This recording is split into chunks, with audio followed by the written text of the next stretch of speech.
The biting November wind whipped across the desolate Yorkshire moors, clawing at Detective Inspector Alastair Finch's trench coat as he surveyed the scene.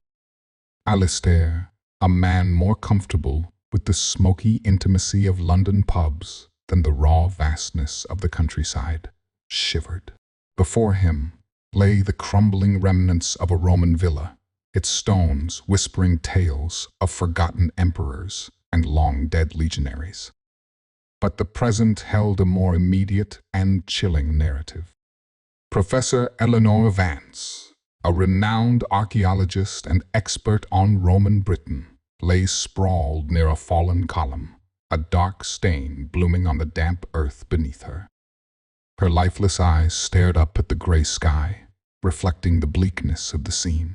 Dr. Thomas Ashton, Vance's nervous assistant, wrung his hands, his face ashen.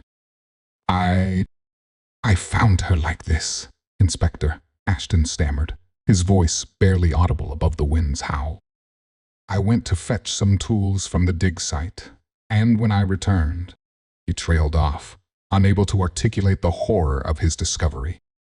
Alastair knelt beside the body. Vance's death looked less like a random accident and more like a carefully orchestrated act. There was a small, almost imperceptible wound at the base of her skull, likely caused by a sharp, pointed object. He glanced around the desolate site. The villa ruins, though picturesque, offered little in the way of clues. The wind had likely swept away any footprints or other traces. Has anything been disturbed? Alastair asked, his gaze sweeping over the area. Ashton shook his head. Not that I can tell. Everything seems as it was. Alastair wasn't convinced.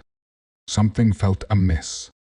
Vance was a respected figure in her field, but she was also known for her controversial theories about a hidden Roman settlement in the area, a settlement she believed held a priceless artifact, a Roman standard said to be made of solid gold. Had her research led her to something dangerous? He interviewed the small team of archaeologists working at the site. They were a motley crew, each with their own secrets and ambitions. There was Mrs. Beatrice Miller, a seasoned historian with a sharp tongue and an even sharper mind. Mr. Charles Peterson, a quiet, unassuming man who specialized in Roman pottery, and Miss Emily Cartwright, a young, enthusiastic intern eager to make her mark. Each of them expressed shock and grief at Vance's death, but Alastair sensed undercurrents of tension and rivalry. He learned that Vance's theories about the hidden settlement had caused a stir in the archaeological community. Some hailed her as a visionary, while others dismissed her as a fantasist. Alastair spent the next few days meticulously examining the ruins, searching for any clue that might shed light on Vance's murder. He found a small, broken piece of pottery near the body. It was unlike any of the Roman artifacts found at the villa. He showed it to Peterson, who identified it as a piece of Celtic pottery dating back to a period before the Roman occupation. This was a significant development. It suggested that someone else had been at the site, someone connected to the earlier Celtic inhabitants of the region. Could they be involved in Vance's death? Alastair delved deeper into Vance's research, poring over her notes and sketches.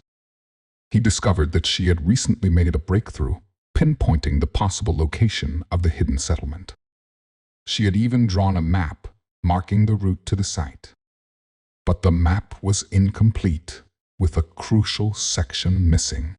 He suspected that someone had stolen the missing piece of the map, hoping to find the hidden settlement and its treasures for themselves. Could that someone be Vance's killer? Alastair returned to the villa ruins, determined to find the missing piece of the map. He searched Vance's belongings, but it was nowhere to be found. Then he remembered the broken piece of Celtic pottery. He examined it closely and noticed a faint inscription on its surface. It was a series of Celtic symbols.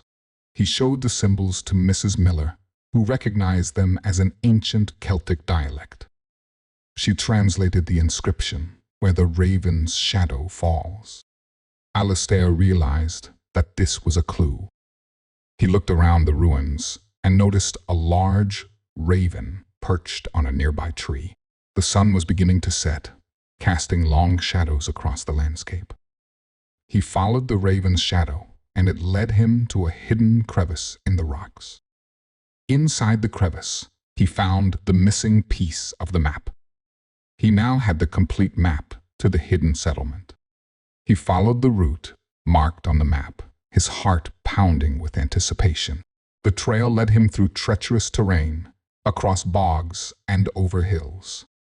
Finally, he reached a secluded valley where the ruins of the hidden settlement lay shrouded in mist.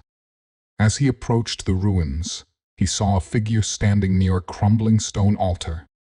It was Ashton, Vance's assistant. He held a golden object in his hand, the Roman standard. Ashton confessed to killing Vance. He had discovered the location of the hidden settlement and the golden standard. He had tried to convince Vance to share the discovery with him, but she had refused. In a fit of rage, he had struck her with a stone, killing her instantly.